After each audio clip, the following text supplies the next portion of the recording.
पिछले टॉपिक में हमने अम्ल के बारे में पढ़ा था, अम्ल की परिभाषाएं देखी थी, अम्ल के गुण और कई सारे अम्लों के सूत्र हम लोगों ने देखे थे। अब आगे हम और विस्तार में अम्ल के बारे में पढ़ेंगे थोड़ा, जैसे कि अम्ल का उपयोग कहाँ कहाँ किया जाता है और किस अम्ल का उपयोग कहाँ किया जाता है, ये हम देखेंगे। ऐसे तो अम्लों का उपयोग लगभग हर क्षेत्र में किया जाता है और सबसे ज़्यादा उपयोग में आने वाले जो अम्ल हैं वो हैं H2SO4 यानी कि सल्फ्यूरिक अम्ल, HCl यानी कि हाइड्रोक्लोरिक अम्ल और एसिटिक अम्ल। इनका उपयोग बहुत सारे क्षेत्रों में किया जाता है।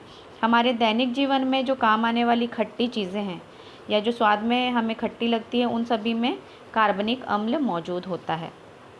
बहुत सारे अम्ल ऐसे भी हैं जिनका उपयोग हम प्रयोगशालाओं में करते हैं, जैसे कि ये सल्फ्यूरिक अम्ल, हाइड्रोक्लोरिक अम्ल, नाइट्रिक अम्ल, इनका इस्तेमाल प्रयोगशालाओं में भी किया जाता है। अब हम पहले देखते हैं एसिटिक अम्ल। एसिटिक अम्ल का जो उपयोग है वो विलायक के रूप में एसीटोन बनाने में किया जाता है। विलायक क्या होता है? पिछले साल आप लोगों ने पढ़ा होगा विलायक और विलेय के बारे में। विलायक क्या होता है? जो घोलने के काम आता है, उसे हम क्या कहते हैं? विलायक, जो घोलता है। और विलेय यानी जो घुलता है। तो विलायक के रूप में एसीटोन बनाने के काम आता है एसिटिक अम्ल, एसीटोन बनाने के। खाद्य पदार्थों को खट्टा करने के काम आता है एसिटिक अम्ल, जैसे कि सॉस वगैरह हो गया और बहुत सारी चीज़ें जिन्हें हम खट्टा करने के लिए एसिटिक अम्ल का इस्तेमाल करते हैं। दूसरा है टार्टरिक अम्ल। टार्टरिक अम्ल का इस्तेमाल बेकिंग पाउडर के घटक के रूप में किया जाता है। बेकिंग पाउडर क्या होता है? जैसे कि ढोकला हो गया, केक हो गया, इन चीज़ों को थोड़ा स्पंजी, सॉफ्ट और थोड़ा फुलाने के लिए बेकिंग पाउडर का इस्तेमाल किया जाता है। तो बेकिंग पाउडर के घटक के रूप में टार्टरिक अम्ल का उपयोग हम करते हैं, तथा टार्टरिक अम्ल का जो उपयोग है वो एक विशेष खट्टा स्वाद देने के लिए भी किया जाता है। तो ये टार्टरिक अम्ल का इस्तेमाल हो गया। एस्कॉर्बिक अम्ल। एस्कॉर्बिक अम्ल का उपयोग चिकित्सा के क्षेत्र में किया जाता है। कई रोगों के इलाज में एस्कॉर्बिक अम्ल का इस्तेमाल होता है, जैसे स्कॉर्वी और अस्थि मज्जा से संबंधित रोग, अस्थि मज्जा यानी बोन मैरो से संबंधित जो रोग हैं उनमें एस्कॉर्बिक अम्ल का इस्तेमाल किया जाता है, यानी कि हम चिकित्सा के क्षेत्र में एस्कॉर्बिक अम्ल का इस्तेमाल करते हैं। साइट्रिक अम्ल।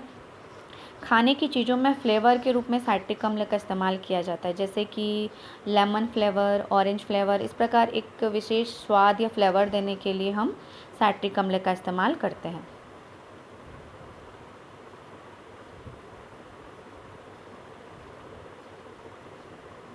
अगला है सल्फ्यूरिक अम्ल। सल्फ्यूरिक अम्ल का जो इस्तेमाल है, सबसे पहले तो हम ये देखते हैं कि सल्फ्यूरिक अम्ल को हम अम्लों का राजा कहते हैं। तो कई बार खालिस्तान में पूछता है खालिस्तान को अम्लों का राजा कहा जाता है, तो आप लोग लिखिएगा सल्फ्यूरिक अम्ल को अम्लों का राजा कहा जाता है। क्यों? क्योंकि इसका जो उपयोग है ये बहुत विस्तृत क्षेत्र में किया जाता है। बहुत सारे क्षेत्रों में सल्फ्यूरिक अम्ल का उपयोग किया जाता है। सीसा संचायक बैटरियों में इस अम्ल का उपयोग किया जाता है। जनरेटर वगैरह में जो बैटरियां लगती है, सीसा संचायक बैटरियां, इनमें सल्फ्यूरिक अम्ल का उपयोग किया जाता है। पेंट, घरों में जो पेंट का उपयोग होता है, पेंट करते हैं, उनमें सल्फ्यूरिक अम्ल का इस्तेमाल होता है। विशेष रूप के वर्णक यानी कि कलर या रंजक बनाने के लिए इसका इस्तेमाल किया जाता है। कृत्रिम तंतु या फाइबर बनाने में सल्फ्यूरिक अम्ल का इस्तेमाल किया जाता है। कई विस्फोटक पदार्थों के निर्माण में सल्फ्यूरिक अम्ल का इस्तेमाल किया जाता है। हाइड्रोक्लोरिक अम्ल। हाइड्रोक्लोरिक अम्ल का आप लोग इसे यहाँ पे एक चीज़ लिख लीजिएगा, हाइड्रोक्लोरिक अम्ल को प्राकृतिक अम्ल भी कहा जाता है। क्या कहा जाता है? हाइड्रोक्लोरिक अम्ल को प्राकृतिक अम्ल। हाइड्रोक्लोरिक अम्ल जो है हाइड्रोजन और क्लोरीन से बना हुआ यौगिक है, जिसे हम प्राकृतिक अम्ल भी कहते हैं। क्यों कहते हैं? क्योंकि यह प्राकृतिक रूप से हमारे पाचन तंत्र में पाया जाता है। और क्या काम आता है? हमारे पेट में भोजन को पचाने का काम करता है। यह बाइल जूस के साथ मिलकर हमारे पेट में भोजन को पचाने का काम करता है। बाइल जूस एक प्रकार का रस होता है जो हमारे पाचन तंत्र में स्रावित होता है और यह हमारे भोजन को पचाने के काम आता है। तो इस प्रकार से जो हाइड्रोक्लोरिक अम्ल है वो प्राकृतिक रूप से हमारे पाचन तंत्र में पाया जाता है और हमारे भोजन को पचाने का काम करता है। कई जगह बाथरूम क्लीनर के लिए भी हाइड्रोक्लोरिक का इस्तेमाल किया जाता है। अगला है नाइट्रिक अम्ल। नाइट्रिक अम्ल का जो इस्तेमाल है वह दवाइयों के निर्माण में किया जाता है। फोटोग्राफी यानी कि कई लोग जो फोटोग्राफी करते हैं उसके बाद जो फ़ोटो को डेवलप करने में इसका इस्तेमाल किया जाता है नाइट्रिक अम्ल का। उर्वरक और खाद बनाने में किया जाता है तथा विस्फोटक सामग्रियां बनाने में नाइट्रिक अम्ल का इस्तेमाल किया जाता है। अब हम देखते हैं अम्ल के स्रोत, मतलब कौन सा अम्ल किस में पाया जाता है। इसमें से पहला है सल्फ्यूरिक अम्ल। सल्फ्यूरिक अम्ल कहाँ पाया जाएगा? हरा कशिश। अब ये हरा कशिश क्या है? हरा कशिश जो है इसे हम फेरस सल्फेट भी कहते हैं। तो आप लोग लिख लीजिए कि हरा कशिश फेरस सल्फेट भी इसको कहा जाता है। ठीक है।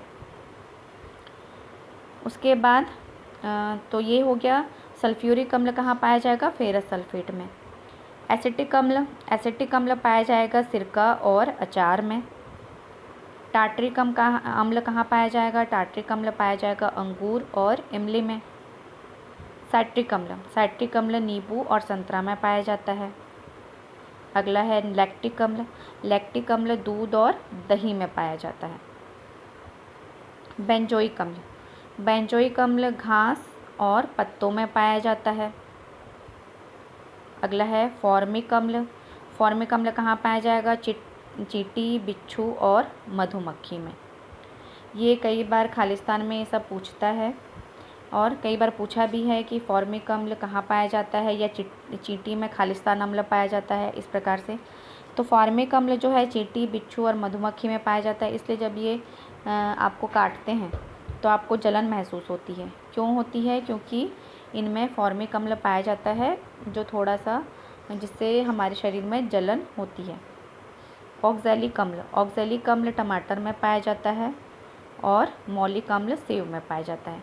इस प्रकार ये सब क्या हो गए? अम्ल के स्रोत, कौन सा अम्ल कहाँ पाया जाएगा।